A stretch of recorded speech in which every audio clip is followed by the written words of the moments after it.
A warm welcome to our global online seasonal celebration, where we celebrate the change of seasons. Winter for the Northern Hemisphere and summer for the Southern. My name is Leander Fleming, and I'm connected to you today from Germany. I'm very happy to see so many people connected. By now, we have almost 400 people connecting from all over the world. And before we start, I want to mention that we have translation available if you click on the little Earth symbol in the bottom right corner. So today we have an exciting schedule. As always, we will start with a global group meditation, followed by a lecture of Maharishi Mahesh Yogi, and then we will have our keynote speaker, Dr. Tony Nader. And we will have a very interesting talk by Dr. Eckhard Stein, who will speak about a changing view of objective science on consciousness. And as always, during these seasonal celebrations, we will celebrate the cultural diversity with artwork from different cultures. Last time, we were featuring North and South America. And this time, we will focus on Europe and Africa. And towards the end, we will light a light and will make a wish for the upcoming seasons. So everybody should grab a candle in their home and turn on the cameras at the end. And you can write a wish into the chat and we will read some of them out. So get yourself comfortable and enjoy this wonderful variety. Through the whole program, you will be guided by our two MCs. First, we have Sara Alvarez Jimenez, who is a TM teacher in Spain, together with Salim Haddad, who is a TM teacher in Lebanon. So Salim and Sara, if you would please go ahead.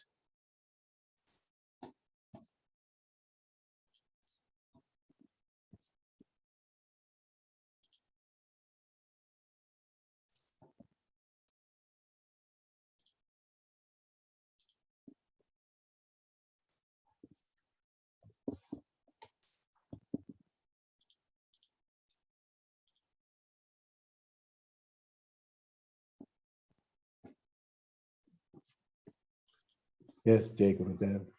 Good evening, everyone. Thank you, Leander, for this great introduction, and welcome everyone again to this special global seasonal celebration. It's the beginning of winter season in the northern hemisphere of the globe and summer season in the southern hemisphere. Now, we will begin our celebration with a short group meditation to enliven the field of consciousness within. As Leander said, we have TM practitioners from around the world joining us, and the number are still going up. So now we will be meditating for 10 minutes. Don't mind the time, I will let you know. Now let's sit comfortably and let's close our eyes.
Jai Gurudev.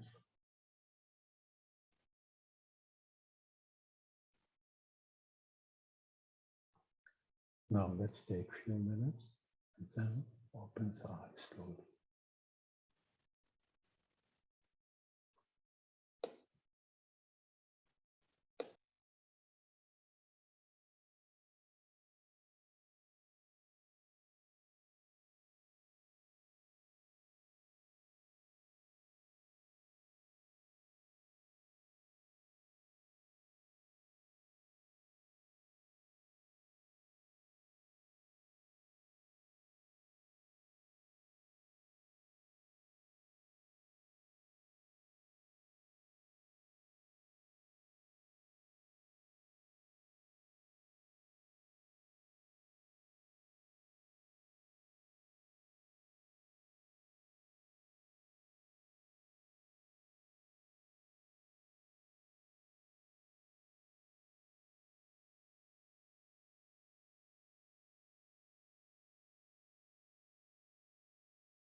Slowly open the eyes.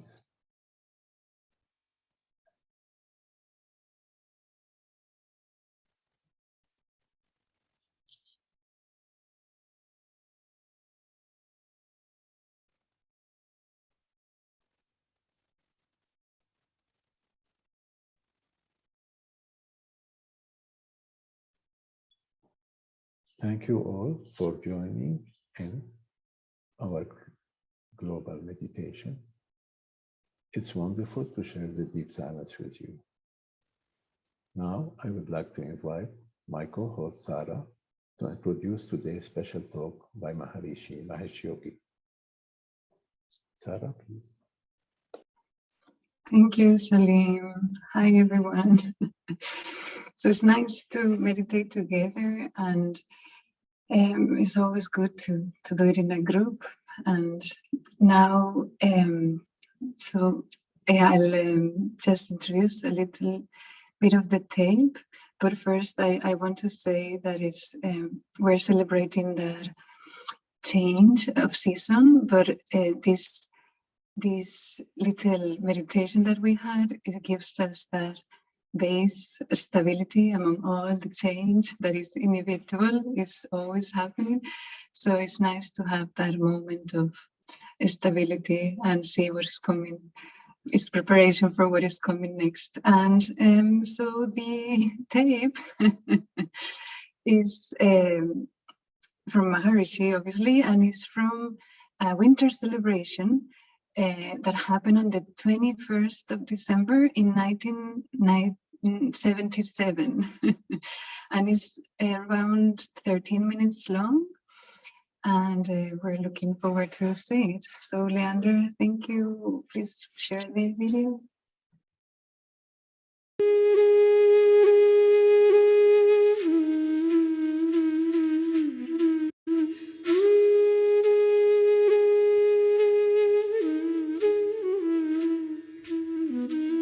Jai Gurudev for the Age of Enlightenment.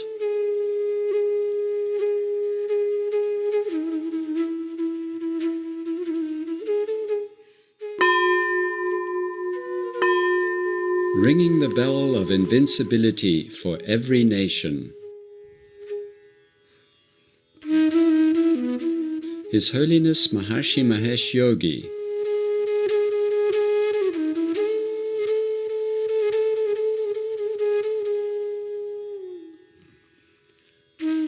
seasonal celebrations around the year, around the world. Harnessing nature's renewed vitality at the start of each season for greater happiness, success, and fulfillment.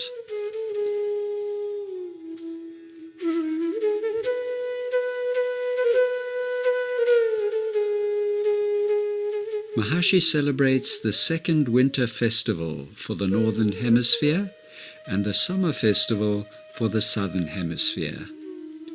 International capital of the Age of Enlightenment, Seelisberg, Switzerland, 21st of December 1977.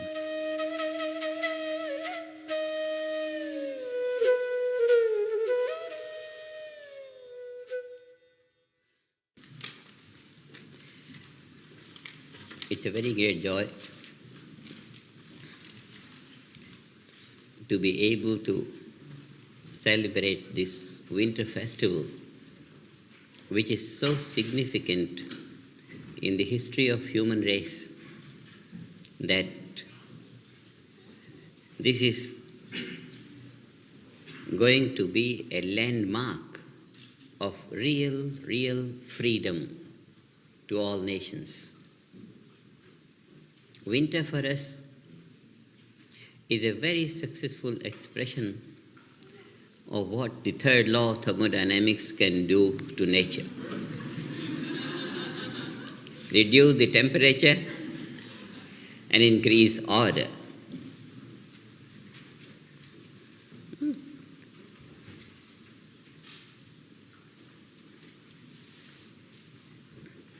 Temperature is fairly reduced. It's even below zero. And what we see with this is that the nature is blossoming in greater order. The activities of the world government throughout the world to improve orderliness by minimizing mental temperature in all parts of the world. Through transcendental meditation, the mental activity becomes refined, and with that, order increases in the field of consciousness. That results in ordering the activity, the whole field of activity, perception, understanding becomes more orderly.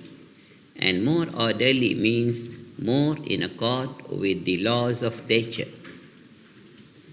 And we are very happy to see that the successful activity of increasing order in the consciousness of the individuals for the last so many years is now showing the sign of increasing order of a very high magnitude, increasing order in the family of nations.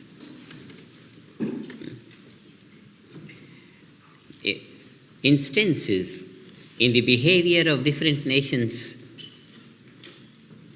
is so very satisfactory that we feel this winter bringing greater order on the basis of life moving more and more towards natural law. So this increase of orderliness in world consciousness, we are very confident will rise to a level very soon from where every nation will enjoy invincibility. When we talk of invincibility, the picture of invincibility for every nation before us is on the basis of increased order in world consciousness. And this increased order in world consciousness on the basis of life moving more towards natural law is going to bestow cultural integrity in every country, in every part of the world. Life everywhere is going to be more and more lived according to natural law, and culture of the land depends upon life in accordance with natural law. So cultural integrity will be enjoyed by the people of all countries, and on that basis life will be more coherent, will be more progressive, will be more evolutionary. And when national consciousness has these values lively in it, it will disallow the birth of an enemy.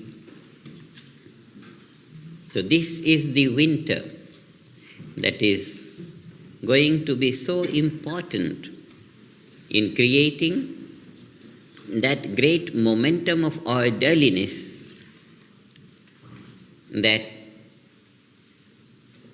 for all the seasons to come,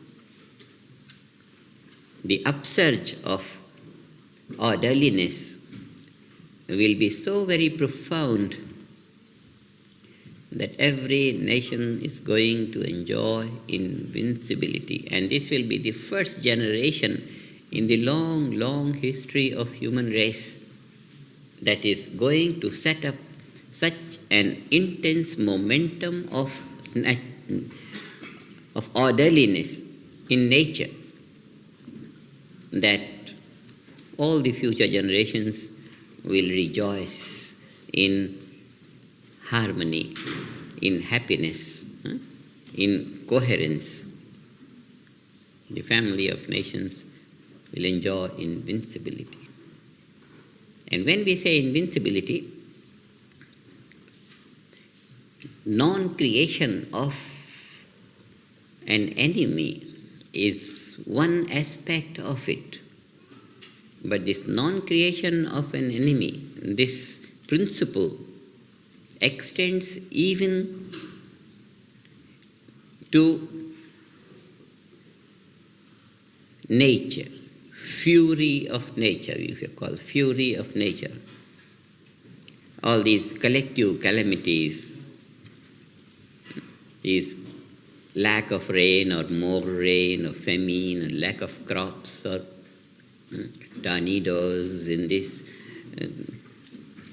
rains not in time and summer being very hot.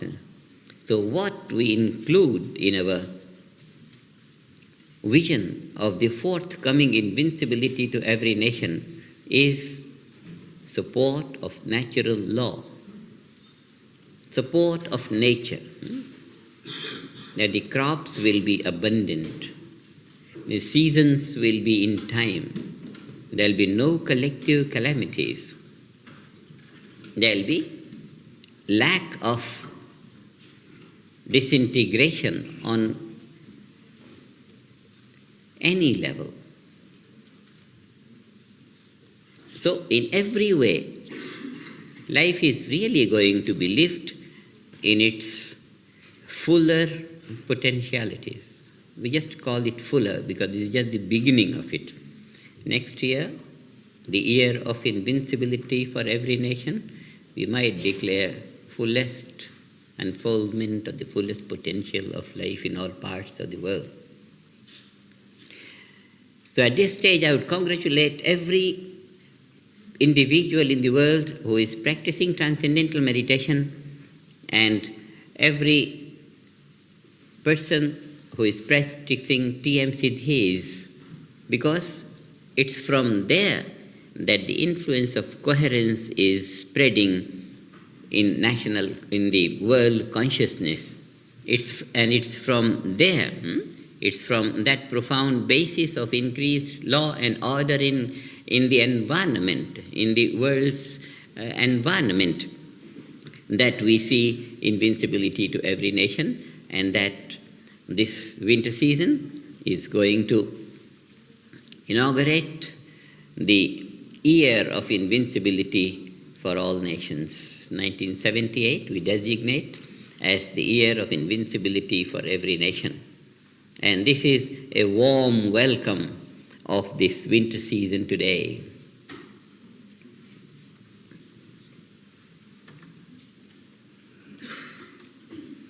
And winter could be warm only on the cosmic level, on the world level. This winter season that we are inaugurating here in the international capital of the Age of Enlightenment in Switzerland is being globally celebrated. In the Northern Hemisphere, we are experiencing it as a winter festival, but it has a great warmth in the Southern Hemisphere. It's the summer festival of the Southern Hemisphere.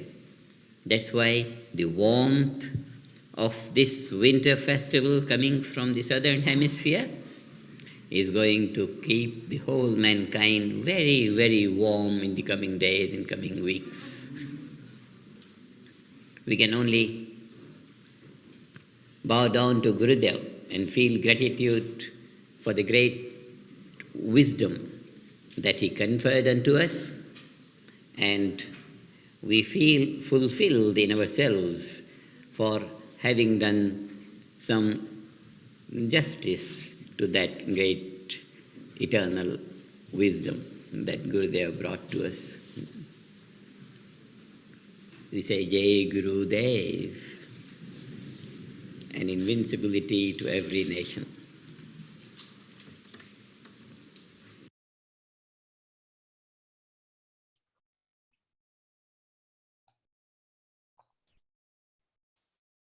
And now it's my honor to introduce Dr.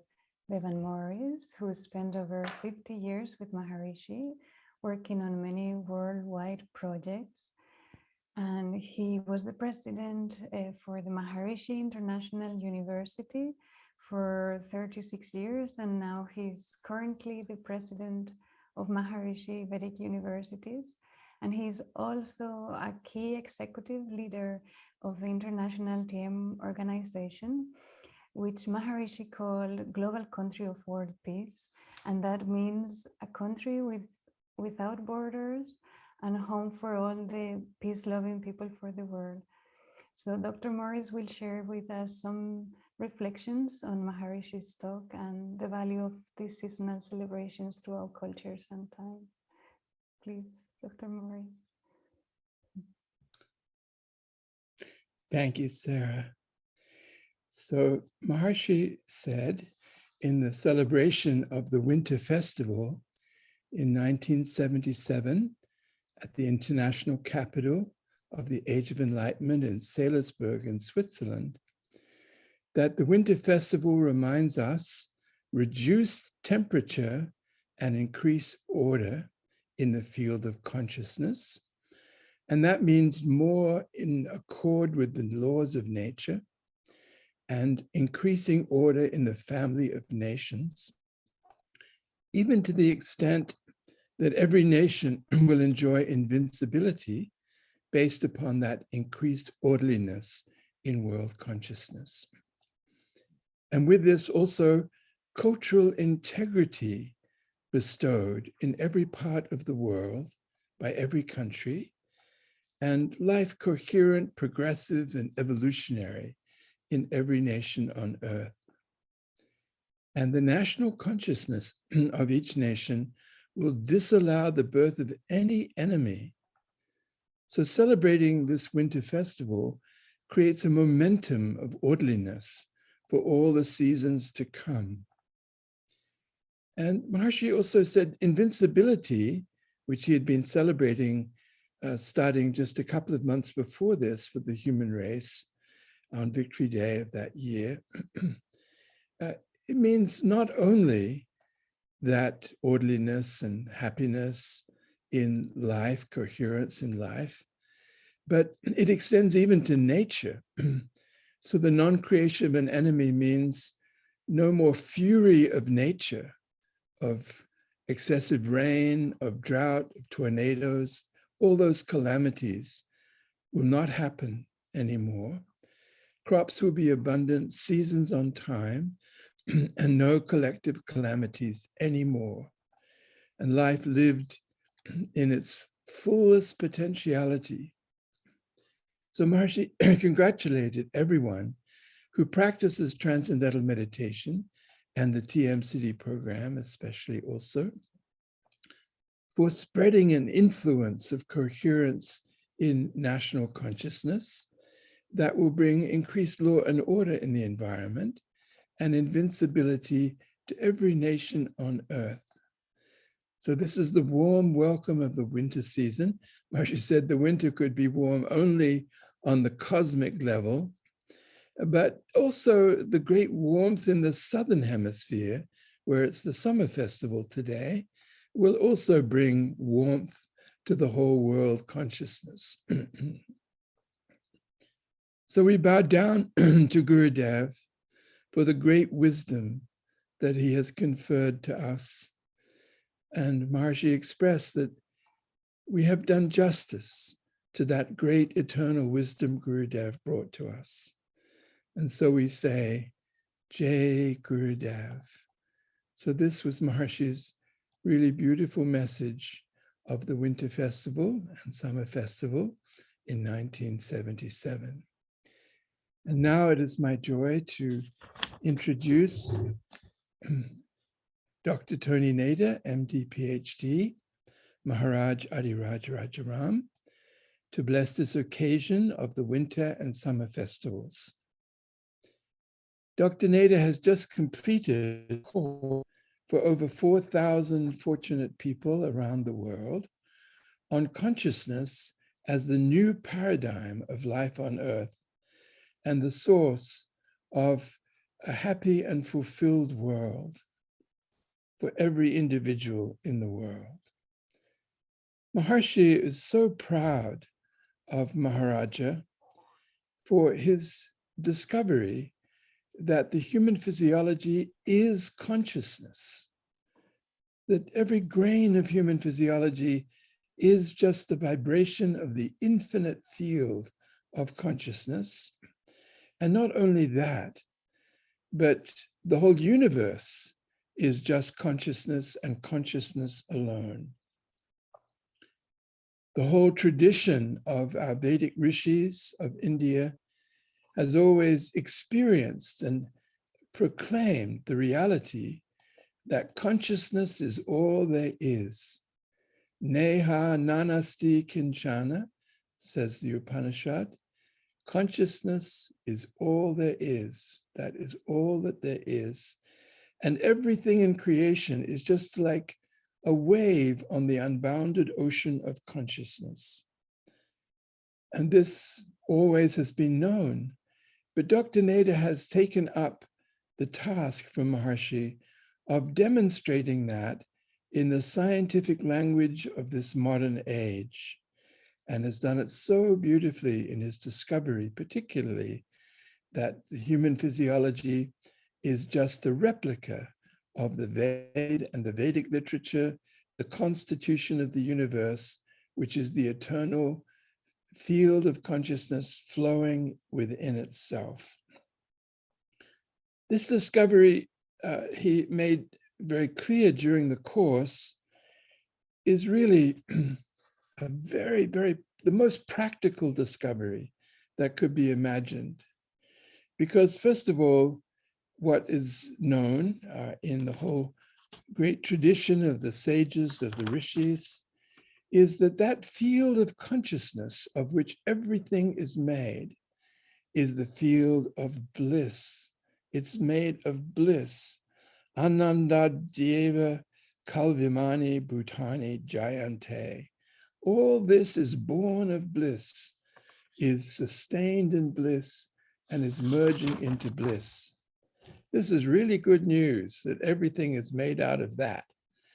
But also that in the tradition that we are fortunate to be connected to through Maharshi, the modern sage, experiencing the reality that everything is consciousness on the basis of the teaching of his master Gurudev, we have the techniques for any human being, even any child in a school, to experience that bliss nature of everything in creation. Again, the Vedic expression, yuktya cha guru dataya. The guru, the master, the teacher, gives techniques. And that is what we have, transcendental meditation, the 4 advanced techniques, the Transcendental Meditation City program, including yogic flying, the group dynamics of consciousness, the group practice, and all the technologies of all the branches of Vedic literature, and including Maharshi Ayurveda and Maharshi Stapachived, Maharshi Jyotish and Maharshi Yagya, and so on and so on. We have the techniques, and there is no reason whatsoever why now every child growing up in the world should not discover the treasure that is within them, the field of infinite bliss, which is the nature of their own silent level of consciousness. So this new paradigm that Maharaja has been expressing to the world is the great hope of the world that will be more and more implemented by us, by those of us we're connected on the phone, committed to making it possible for every child in the world and every human being in the world to enjoy the reality of bliss nature of life, so there should be no more misery, no more suffering anywhere in the world. And everyone will know, as Maharaja described in this course, that actually the field of our own infinite consciousness, our own Atma, our own self, is always referring back to itself, curving back on itself. As Lord Krishna says, Prakritim Svam Avashtabhya Vishrajami Puna Puna, curving back on myself, I create again and again. Everyone will grow up experiencing that I am actually the totality, and everything that exists is just the interaction of my unbounded ocean of consciousness.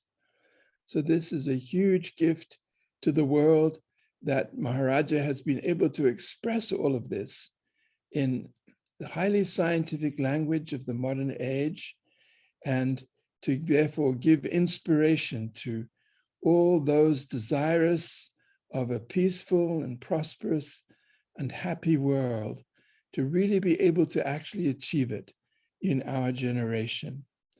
And with all thanks to Maharshi, and all thanks to Gurudev and the whole of our Vedic tradition, this is what we can do, and this is the message that Maharaja is delivering to the world, and that made Maharshi so proud of him that he felt he was the greatest scientist. He is the greatest scientist that there has ever been in the world, because of this huge significance, practical significance of what he has brought out with Maharshi's guidance for the future of the human race.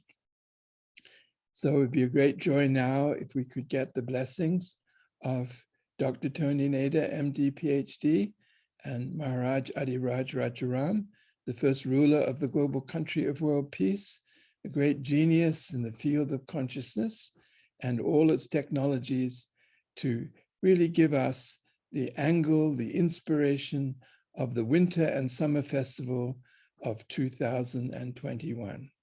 Jai Gurudev. Jai Gurudev.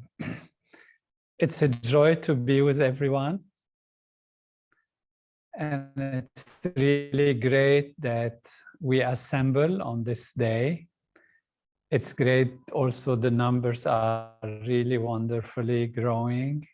It's beautiful that we take the time to go into the self together and experience together the basis of all that there is in life that makes a difference in life, and to make a difference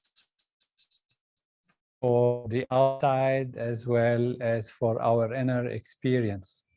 There are many things on the outside, and it's beautiful to see how Maharishi's talks are always timely and they apply to every situation. And as if, the tornadoes that we heard about in the United States, a few things here and there that are happening, the pandemic that may be a little bit threatening and scaring some people, is on the horizon a little bit. And it's the time for us to uplift the world and uplift ourselves. And such a celebration should be a joyful moment of togetherness, a joyful moment of going back to the self, a joyful moment of knowing that the outer changes are temporary and they will pass, and that reality is unbounded, it's pure, it's infinite, and to accept and know our status as human beings, having the ability to experience the totality of natural law, the totality of the field of consciousness within ourselves, in transcending and in experiencing it, and therefore taking that temperature to the lowest possible as the basis of the highest possible level of achievement and peace and harmony. The world is undergoing some transformation, but it's also on many levels moving in the right direction. There are beautiful things that have been achieved, beautiful things that have been accomplished in knowledge, in understanding, in awareness of the importance of safeguarding the environment, of safeguarding culture and identity, and uplifting everyone, wherever they are, whatever they belong, on the basis of some unity that the world is searching for. And this is where we have a responsibility to offer that unity, not only as an intellectual reality, but also on the level of direct knowledge from the experience level, so that the collectivity of the world can experience that infinite field of pure silence that we can see in that coolness, softness, oneness, calmness, and that we see in the winter season, the white snow, the cool winter, representing that. At the same time, this being the basis of the rest that nature takes until it blossoms in spring and then fully in summer that we have in the other part of the world. But on our level, we have that knowledge that can unify, that can put together all differences, allow differences to exist and blossom, and the fullness of life come in its full expressions of variety and qualities and aspects of natural law, yet with an common denominator, a supporting reality, which is the oneness of being, and which is consciousness. And ultimately, consciousness itself experiencing itself from all these different perspectives. So even what is on the surface is nothing more than our own inner being experiencing itself from these different perspectives. And so the true reality is that unity is not just an underlying aspect, but it permeates all the field of manifestation. So the sap is there from the roots, but as Maharshi beautifully repeats, if you look deeper into the color of the yellow of the flower, and then deeper and deeper, and you find the sap. You look deeper into the green of the leaf, and deeper and deeper and deeper, and you find the sap. You look into the roughness a little bit of the trunk or the branch a little bit, and then you go deeper, and that is the sap. And you look into the fruit, and ultimately it's also made from that one reality. And that is the reality on all levels. There is an underlying oneness which is calm and quiet and infinitely silent.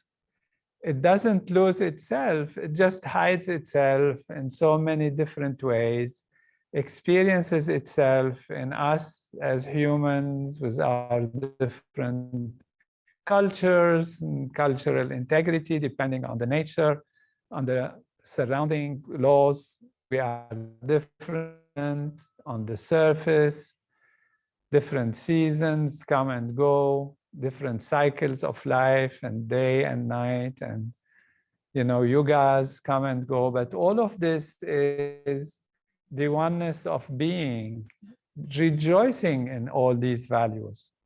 And so we have that knowledge that we can awaken intellectually, so people know it has a logic, it is in accordance with the discoveries of science and the unified field and unified values of reality, and how the fields appear as molecules and elementary particles and cells and organs and humans and galaxies and planets.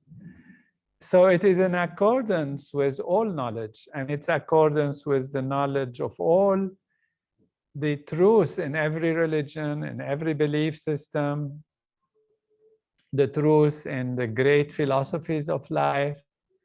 And at the same time, we have the technology to do it. And it's such a joy that we come together, particularly in this transition between one season and the other, to celebrate the fact that it's the one being going through different phases. So it's the oneness that is experiencing itself now in a new phase. And as our celebration is happening, we are celebrating through levels of expression. And therefore, we are saying to ourselves, going into a new season, and yet it is the same oneness that is going into the season. And we experience that from our being, and we know that we welcome the change, the surface, knowing that the underlying reality of continuity of the self and continuity of being. So be happy, be steadfast in the strength of being. And let's be together, and together continue to dive into the self and that life that has been revealed to us and bestowed upon us from the Holy Vedic tradition, from Gurudev, through Maharishi, and that all great leaders and all of those present today and those who practice the program are enlivening in world consciousness. So let life be lived in happiness and bliss. Don't be shaken by the outside changes. It's a phase transition here and there. Be steadfast on being. Continue to be together, and we grow together in seeing the world blossoming in total fullness. All glory to the tradition of masters that has given us this knowledge of perfection of life, Gurudev and Maharishi. Jai Gurudev. Jai Gurudev. Thank you very much, Dr. Nader, for this inspiring and enlightening insight. In your book, One Unbounded Ocean of Consciousness, you mentioned that there is a gap between bits of consciousness, and that there is a gap between day and night, and a gap between seasons, gaps between all that exists, and that transformation happens in the gap. As we are celebrating today the change in season, we are enlivening the laws of nature responsible for the evolutionary transformations that are happening in the gap between the two seasons. Dr. Nader, we highly appreciate the new aspect of knowledge that you are sharing with the world. Your talk today, as always, is remarkable and has definitely brought joy to the heart of everyone. Jai Gurudev, thank you so much. Now, I would like to introduce Dr. Eckhard Stein, who is an international administrator for the Global.TM organization with responsibilities for Germany, Austria, Czech Republic, Slovakia, and Iran. He is a theoretical physicist and expert in the field of elementary particle physics. Dr. Eckhard and his wife, Leah Maria, are also responsible for the building of the first Maharshi Peace Palace in Germany, and they are administrators of the TM City program. The title of Dr. Stein's talk is A New Paradigm in Objective Science. Consciousness is all there is. Dr. Stein, please. Okay. So, Jai Gurudev. So, it's a great joy to talk at this celebration, and where we are in the gap. In one point, we are entering the winter season. The other point, we are entering summer season, but it's gap. So scratching my head as a physicist, what should I talk? Because we had this marvelous course by Dr. Tony Nader about shifts in paradigm from even from our point of view, where we were talking about transcending and gaining this level of transcendental consciousness. Now Maharaja has turned it around and saying now everything is consciousness. From the very start and every time and everywhere, everything there is consciousness. And this is, I think that's the biggest paradigm shift we have had in thousands of years. And for me, it wasn't clear until I just prepared this talk, because paradigm shift is also going through the gap. There's an old paradigm and the new paradigm is coming up at the horizon. And the old paradigm, what has ruled in the Western world, at least for the last 400 or even 1,000 years, is a paradigm of objectivity. Objectivity is a paradigm of science, and this paradigm was very, very successful. Maybe without this paradigm, we wouldn't be able to have all these technologies that we are using here, but something was lost.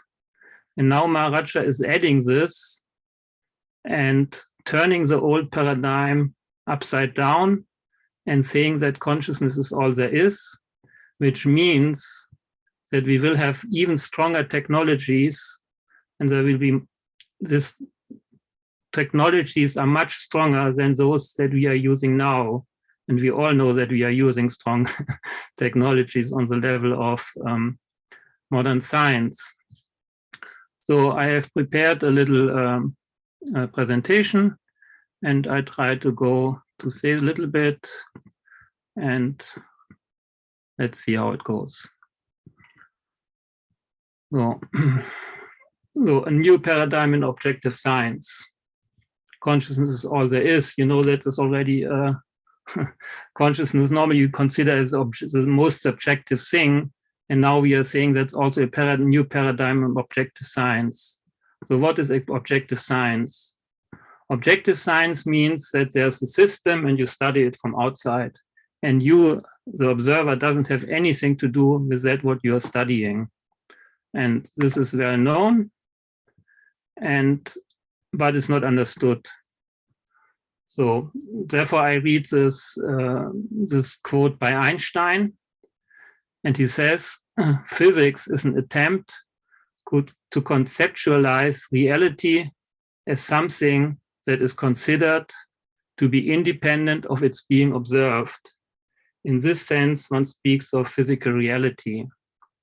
So what is real?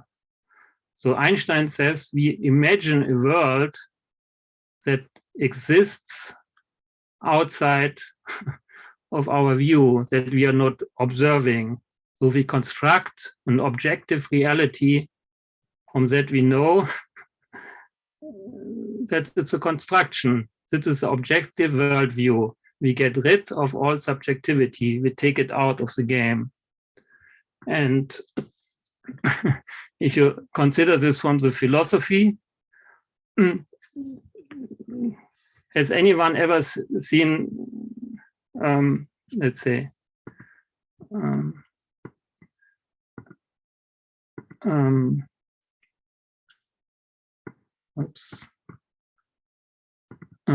so Schopenhauer says, the world is my idea. It's like the axiom of Euclid, a proposition which everyone must recognize as true as soon as he understands it. Also, it is not as a proposition that everyone understands as soon as he hears it. So this idea of an objective reality is an idea because you can imagine something which exists without you. You can imagine that there's a world where there's no being, there's no subjectivity, but we never have seen it. So it's just an idea. And this idea has been followed for thousands of years. No? It started, if you like, with Ptolemaios. He had the idea that the sun is in the moon, the earth in the center of the universe. And he observed it, and he made his mathematics, and he made a model out of it, and he was able to calculate the movement of the planets. And this paradigm that was live there for 1,500 years, very successfully. And then later on, Copernicus came with the sun in the center. This was again a shift of paradigm. And this was all in the objective paradigm of science. Oops. What happened? Oops.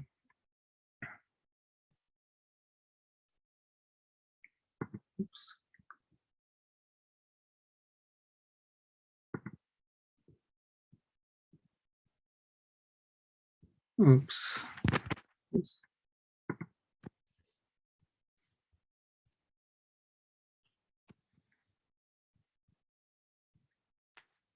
Something happened.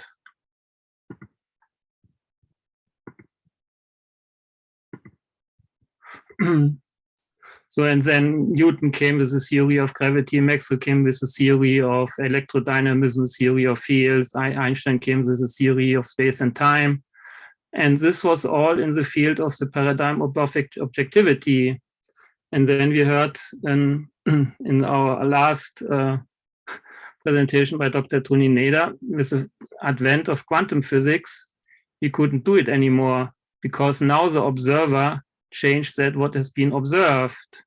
Now you have heard about wave and particle dualism, that if you don't look, then matter behaves as wave. And if you start to look, then matter appears as particle. So the objectivity that was proposed by paradigm of objectivity couldn't be taken for real. And this happened like 100 years ago. And still people didn't understand it. So Bohr, Heisenberg, and Born and all, they wanted to maintain the idea that there's a classical external observer in quantum physics. There's something outside, which is a classical observer, and it looks on the microscopic world. And between is a Heisenberg cut, this is classical, and this is microscopic. And then this creates a world of paradoxes like Einstein, Rosen, Podolsky, and randomness, and world that is non-real on the microscopic level. But instead, what they realized later, that also this classical observer is nothing but made out of atoms and molecules. So this difference is not there. And then instead of having an external observer, you say, okay, there's self-reflection. The universe is looking at itself. And this is quantum and that is quantum. There's no classical world. And that's all you need to introduce the subjectivity into our objective worldview. You can't take out the observer, you take the observer in. And then you have the universe as something which doesn't have any structure. It's just a unitary wave function, just a universal wave function, which you can rotate in Hilbert space. It's Nirgund Brahm, it's Brahm without qualities. And this is something that what physicists have found out, but they still don't know what consciousness is. But now, if you follow the new paradigm that consciousness is there and consciousness is all there is, then consciousness has a distinguishing quality, it has a quality of intellect. So consciousness is able to see in something which has no qualities, all qualities. And consciousness is also able to, to formulate some mathematical formulas. And then you can say, I take this, what I had before, and divide it in something which is the observer, which is that what is observed, and the total rest, everything else. And we can call it environment if you like. So observer, that what is being observed, and everything in between. And then we have divide our Hilbert space and write our universal wave function again as a sum over infinities.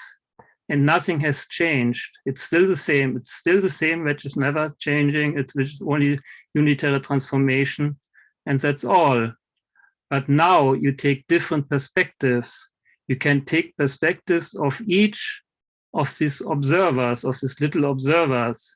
And then you see that there are infinite many ways consciousness can observe itself.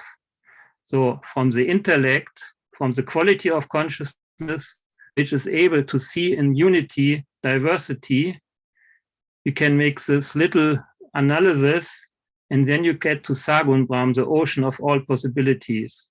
And then you have infinite many perspectives of the universe looking at itself. Okay, so that means universe is constantly looking at itself, and this creates a reality that we see. And then you can say the world is as you are. That means you, because you have access to this transcendental reality, you have access to this transcendental field, this Brahm without qualities, and you have access to that process of creation where unity springs to diversity. And then if you connect yourself to the field, to this unitary, to this universal wave function, or to the unified field, or whatever you call it, or as Maharishi has called it, the state of lowest temperature, then from there you can create a universe that you are most happy with. No? And this are our most powerful technologies of consciousness. Then the world is as you are. If you're happy, then the world is happy. If you have more friends with you that are together happy and which are together practicing this technologies of consciousness, then you can create a world which is full of differences, which is full of diversity, which is blossoming in every country, in every difference, but it's not based on unity, but it has unity also on the surface level. Even if there are so many differences, you still have unity everywhere in every grain of creation. And this can be only achieved when you connect yourself to this field, which is universal, which is unchanging, which is invincible, which is eternal. And then you bring this to the surface, and then you can truly say, the world is my family. Everyone is different. Everyone has different attitudes, different likes and dislikes, but everything comes together in a great field of unity. Then this is a world without problems, with happiness, and with great, great strength for all years to come. And I said before, we had this paradigm shifts. In the last 1,500 years, we have the paradigm shift from Ptolemaios to Copernicus to Newton to to Einstein and then to Heisenberg and Bohr. But now we have something that we really understand what the most basic paradigm is in our world. And this is truly the paradigm of unity, and it's a paradigm which empowers everyone to really work from his finest level and change the world. So if you don't like the world as it is, then you just, there's no reason to complain. You have to change yourself. And then everyone gets better and better and better. And it's too hard a task for you to do it alone. Then you see right now you have 526 friends who have the same ideas, who also want to change the world.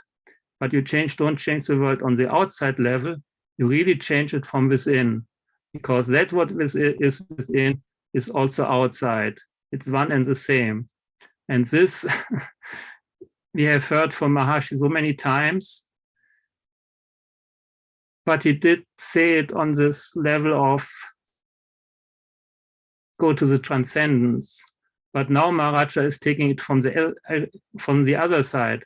We start from unity and we analyze unity, and we see in the field of unity all the differences. And then we analyze the difference from this field of unity, and we bring out that what truly is a global country of world peace. So it's a great joy. I hope I didn't talk too much about physics. And thank you for giving me the opportunity to talk here. Jai Gurudev. Thank you very much, Dr. Stein. You didn't talk too much about physics. Well, at least I did enjoy it. It's nice to see the different points of views and how it's a translation of the same thing. It's really interesting. But now I'd like to introduce Dr. Anthony Miles, who is an international administrator for the Global.TM organizations with responsibilities in the UK, Botswana, and Barbados. And he's a fellow of the Royal Society of Arts in London, and he's the executive director of the Academy of Arts for Enlightenment, which has been established to raise consciousness in the arts through Maharishi's Vedic science and transcendental meditation. So Dr. Miles will explain to us why Maharishi always put emphasis on hosting local global celebrations and the value of sharing the artwork from various cultures around the world. Welcome, Dr. Anthony.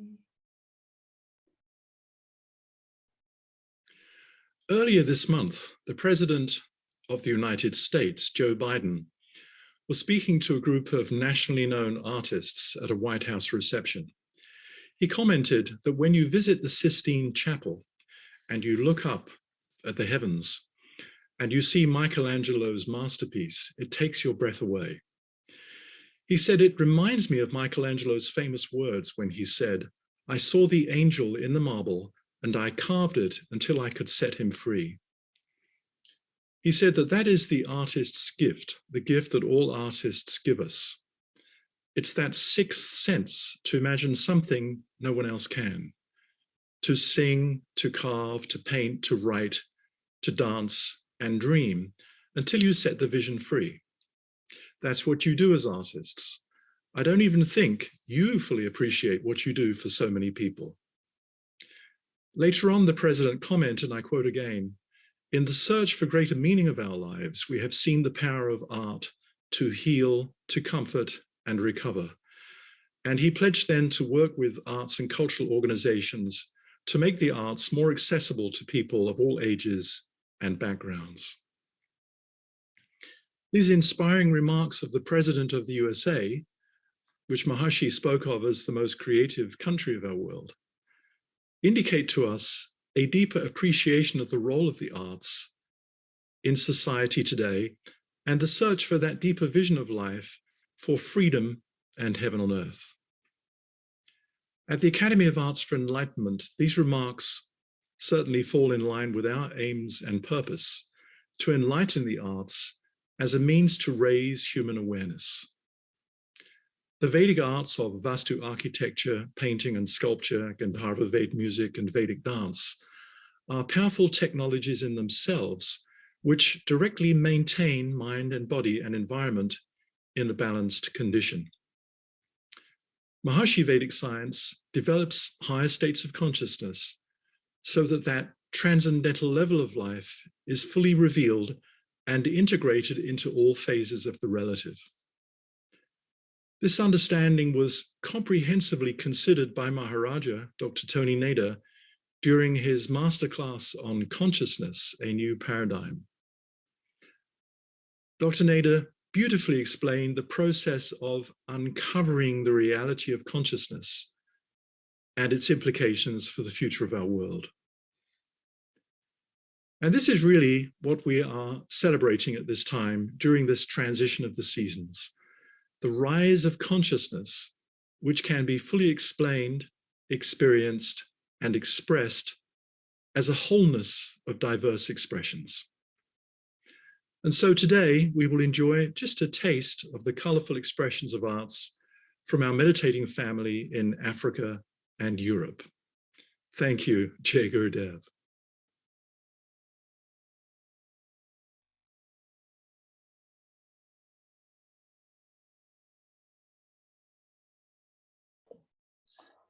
Thank you, Dr. Anthony, for this enriching and profound talk. Now, it's my joy to introduce Dr. Paul Potter, who is an international administrator of the Global.TM organization for Canada and 6 other countries. He has closely worked with Maharishi on projects around the world. Today, Dr. Potter will share with us a beautiful poem that he prepared for this seasonal celebration. Dr. Potter.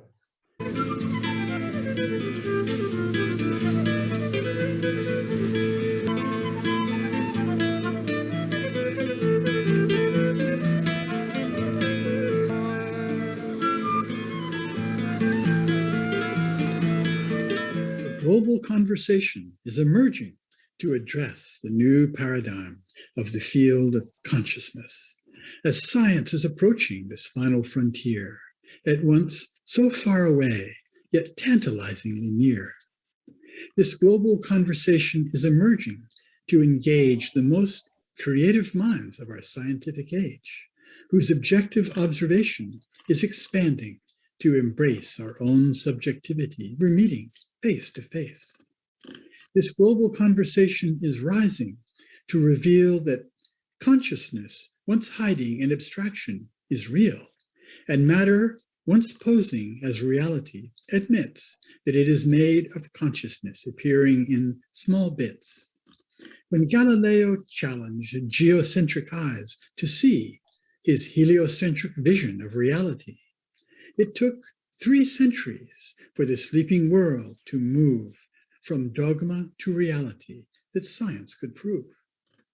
And today, elusive answers the ages have sought to existential questions are lively in our thoughts as different points of view are moving to converge in the paradigm of consciousness that's starting to emerge. Answers we've long sought, destined to elude our minds, overlooking our own infinitude, appear within our consciousness as it is exposed, resolving any questions before they can be posed. Thinkers since antiquity have tried to explain the connection between consciousness and the human brain. And the current view of science that consciousness evolves from matter leaves our existential questions unresolved. A new voice of science shows that consciousness comes first, and the long outdated order must now be reversed. And this vision of the mechanics of primordial transformation of consciousness to matter is our time's great revelation.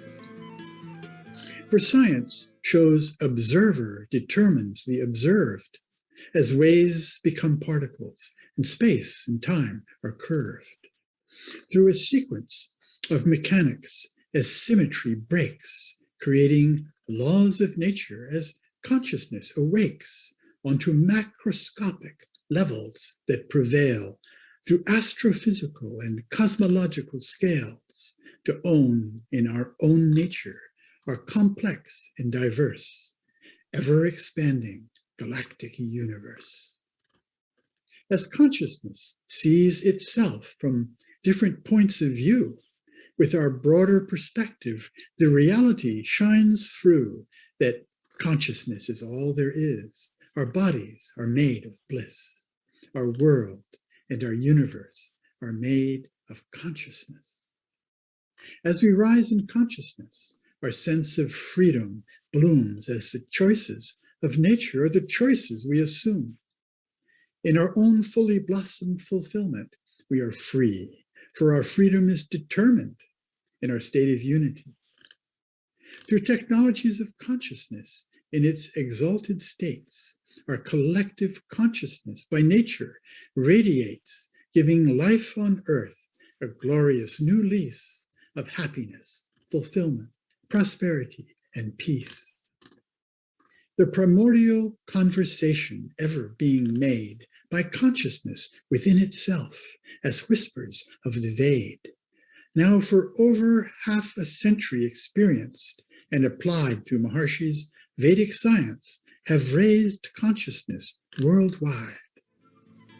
And today, the voice of science takes up this conversation to light the light of consciousness for our generation, as Dr. Tony Nader assumes his rightful role as the scientist leading us to this highest goal, leading our world to the new paradigm of the ocean of consciousness, to turn the tides of time, to bring a new season and turn a new page of enlightenment, fulfilling our scientific age.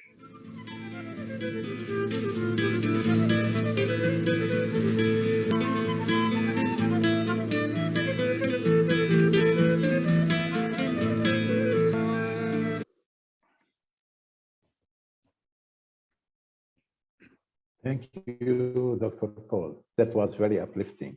Now I will hand it to my co-host, Sarah, to introduce the art contributions for Europe and Africa.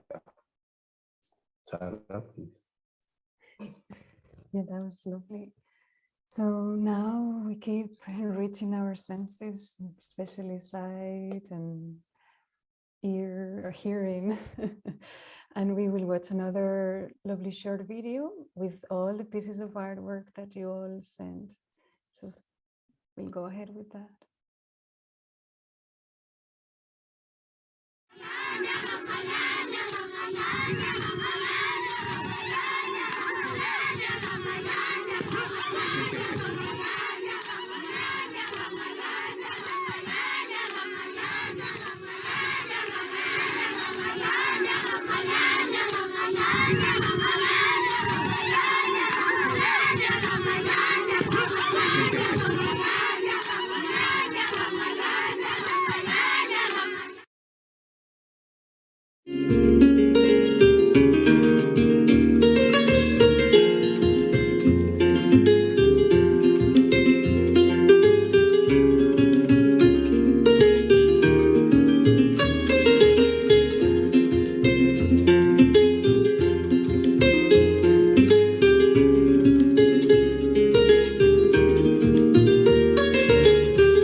What if Madhuchandas is right? What if all this started with a dynamic silence that somersaulted its way through vowels and consonants into matter? What if we are not made from stardust, but sound songs? Maybe that birthing silence is the source of all yearning. What if those who can find silence in all this outer and inner noise are happy to exist, while those who can't are strangling the earth, rushing towards silence, the only way they know how?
I can choose how to use my feet, my hands, my mouth.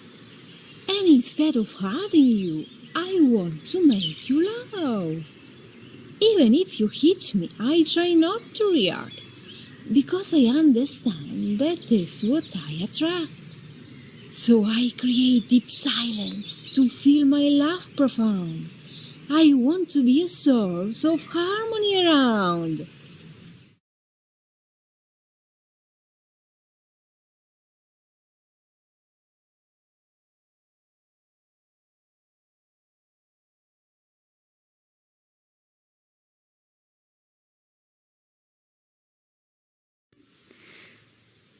Sleep is the blessing of God, the love of God.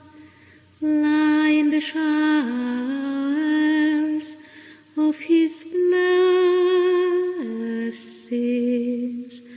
Let your heart melt in the love of God, in the love of God.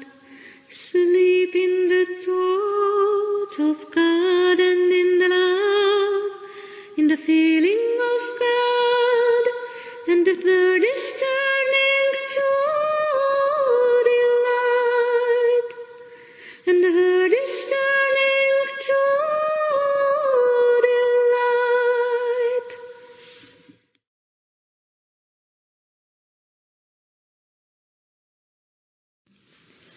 The flower of life blooms in love and radiates love all around it.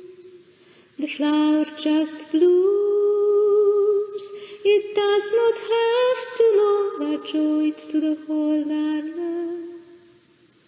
Sun shines, and it shines forever in fullness. The sun of love will shine in fullness of its glory.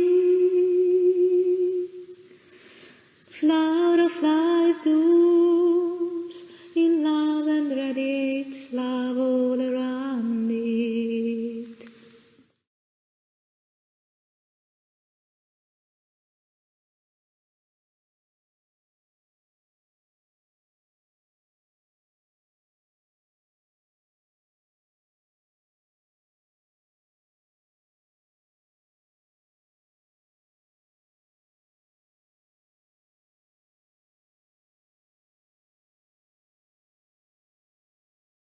That was lovely.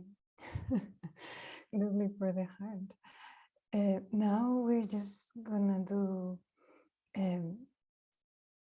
our lighting ceremony, cake cooking, and I have a request for the Enlightened Academy of Arts, and that is include baking and cooking as an art. And I have a lovely cake that a nice bakery artist cooked or baked and express the winter with all the snow and ice cake icing, and Southern Hemisphere with chocolate, which is also always good in each season. Anyway, so I'll light the light, and we have loads of wishes, but let's see how to do this. Yes, I'll improvise the table. I don't know if you can see it, but okay. So there we go. This is actually, for those who are not familiar with this ceremony, it's a tradition in our family, meditating family. And it's always Maharishi enjoyed celebrating, and this we celebrate with this candle lighting ceremony. And we don't have, we're going to have special guests, but we will have a collective wish for everyone instead of having through continents, because you know that there is online groups, daily online groups in each continent, in each time zone. So instead of having a wish for each time zone, we will have a global wish. So let's do this. On behalf of His Holiness Maharishi Mahesh Yogi and the global country of world peace, we light this light, symbolic of pure consciousness, the light of life, and for all mankind, with the wish that all the siddhas and meditators will continue to do their daily group program and create harmony, peace, and collective health in every corner of our dear world.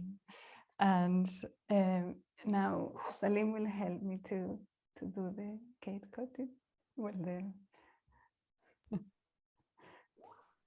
Yes, sure.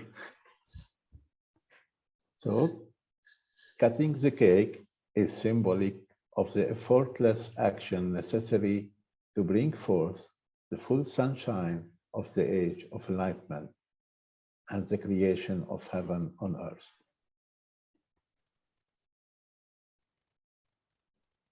So I hope they invent soon the teletransporting for cakes, so we could all share this. But you'll see, and I'm enjoying the smells. Oh no. Okay. Oh, the other candle. Sorry.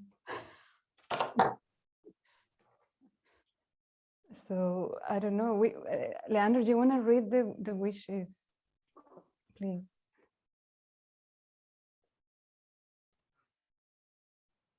Yes.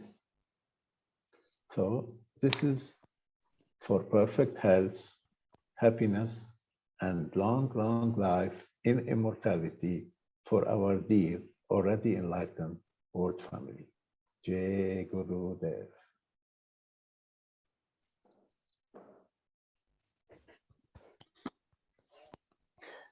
Yes.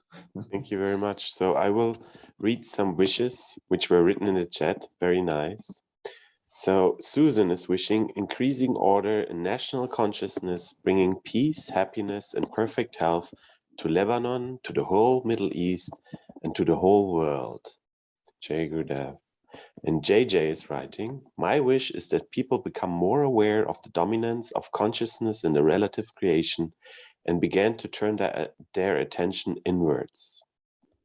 And Bob and Carol Markowitz, the organizers of the online group meditation in America, They write, as representatives of the Super Radiance program in the US, we wish for Maharaja to have great success in bringing his consciousness campaign to the whole world to enliven that field of consciousness which connects us all and creates unity, peace, and harmony in the world today.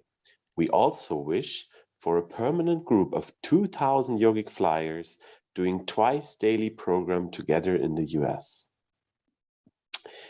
And Peter and Bibet Ledbetter from the UK, who are the organizers of the Time Zone UK and the daily group program, we wish that in this coming year, all the meditators and TM siddhas around the world are totally inspired on an ongoing basis to take part in group meditation and group program, either online or synchronizing from home, or where possible by coming together physically in TM centers, domes, peace palaces, and other venues. The goal being to achieve the super radiance numbers in each country. Now my camera turned off.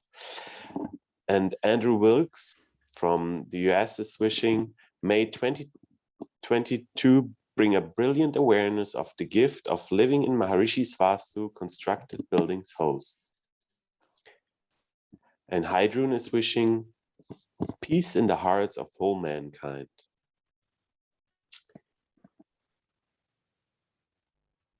And Hauda is wishing, I wish peace, healing, harmony, and love. So now my camera turned off. So thank you very much for reading out this opportunity and these wishes.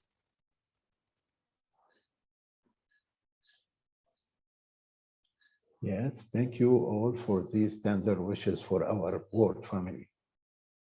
On behalf of Sarah Alvarez and myself, I would like to thank you all for joining us and especially thank all our presenters and participants who submitted their artwork.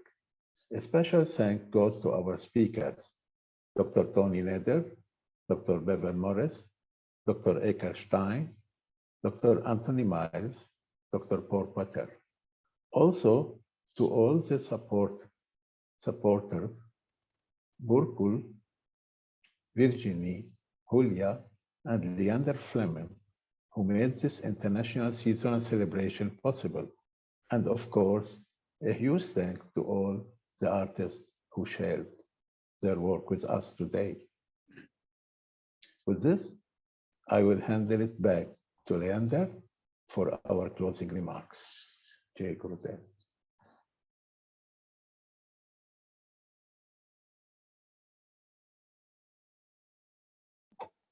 Thank you, Salim. Now my camera is back on. So thank you all for joining. First, I want to thank our two lovely MCs, Sarah and Salim, who made this celebration a big joy to follow. And I also would like to mention that Salim is hosting the online group program for Middle East and Eastern Europe since more than 2 years before the pandemic started. He even started to do that. And Sarah is also one of the main organizers for Europe and Africa. And they do this on a daily basis. And without them, this coherent creating effect wouldn't be possible, which we all experience on a daily basis. And I want to mention that tomorrow at 3 p.m. Central European time, we will have a special talk by Dr. Peter Warburton as part of the Coherence Day. And this is happening on the same link. You can just click on the same link. And also tomorrow morning at 11 a.m. we have the replay of this event, of this celebration, happening also on the same event. And at 8 p.m. in the evening, again, we have the replay of the talk by Dr. Warburton. Yes.